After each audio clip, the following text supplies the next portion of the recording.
Let's talk about a feeling I'm pretty sure you've had. You know the one, you're scrolling through your phone and you see your friends at a party you weren't invited to? Or maybe it's seeing colleagues in a meeting and you start wondering what they're talking about without you. That little pit in your stomach? Well, it's very real. And this feeling, it actually has a name, FOMO, the fear of missing out. The official definition calls it a profound anxiety about being excluded from rewarding experiences that others might be having. But let's be honest, it's so much more than just a catchy acronym, right? It's this deep-seated feeling that can quietly influence almost every decision we make. So let's dive in and really unpack what's going on in our minds. First up, what is FOMO really? We've got to understand the psychology that's driving this whole thing. Believe it or not, this feeling is ancient. I mean, think way back to our ancestors. For them, being left out of the group wasn't just a social bummer, it could literally be a death sentence. The problem is, our brains haven't really caught up. That ancient survival wiring is now getting triggered by, of all things, a digital notification. And you know, our own mindset plays a huge part in this. There are basically two types of people when it comes to making decisions. You've got your maximizers. These are the folks who always have to find the absolute best option. They're constantly wondering if a better choice is out there, which makes them super vulnerable to FOMO. And then you have satisficers. They're happy with what's good enough. This makes them way more resilient to that fear of missing out. So how does this actually show up in our day-to-day lives?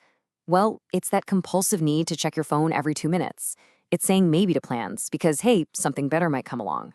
Professionally, it's that pressure to go to every single networking event. And for students, it's that nagging anxiety that you might be missing out on the right experiences to build your future. So you have to wonder, how did this ancient survival instinct become a full-blown modern epidemic? Well, that brings us to the digital amplifier. Let's just call it what it is. Social media platforms are basically FOMO factories. Their entire business model depends on our engagement. And nothing, I mean nothing, drives engagement like the anxiety that we might be missing something important. And they've got a whole toolkit to make it happen. You've got the curated highlight reels, everyone's life looks perfect. Then there's time-sensitive content like stories that disappear, creating this false sense of urgency. All of this is designed to trap us in what's called the compare and despair cycle, where we look at our own lives and just feel like they don't measure up. And here's the real kicker. With our smartphones, there's just no escape. The possibility of missing out is right there in our pockets, 24/7. It makes it harder than ever to just be present and happy with where we are. Okay, so this constant low-grade anxiety has a real cost, and it's a high one. Let's talk about the actual impact this has on our well-being. The research on this is really clear. There's a powerful link between high levels of FOMO and some pretty serious mental health struggles. It makes sense, right? When you're always focused on what you might be missing, it's almost impossible to appreciate what you actually have. And that's a direct path to more anxiety, more depression, and just a general feeling that your life isn't good enough. And that damage just ripples out into everything. It can lead to shallower relationships because we're always half looking for something better. It fuels poor decision-making, which leads to overcommitment, and then, inevitably, burnout.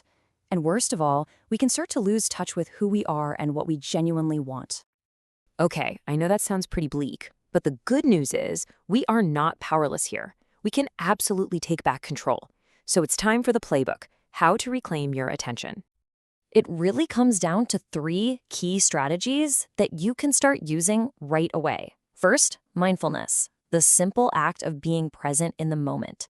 Second, setting real intentional boundaries with your technology. And third, learning to actively reframe your perspective when you see things online. And this is so crucial to understand. The goal isn't to get rid of FOMO completely. That's probably impossible. The real goal is to build a healthier relationship with that feeling, so you can tell the difference between a genuine opportunity and just another digital distraction.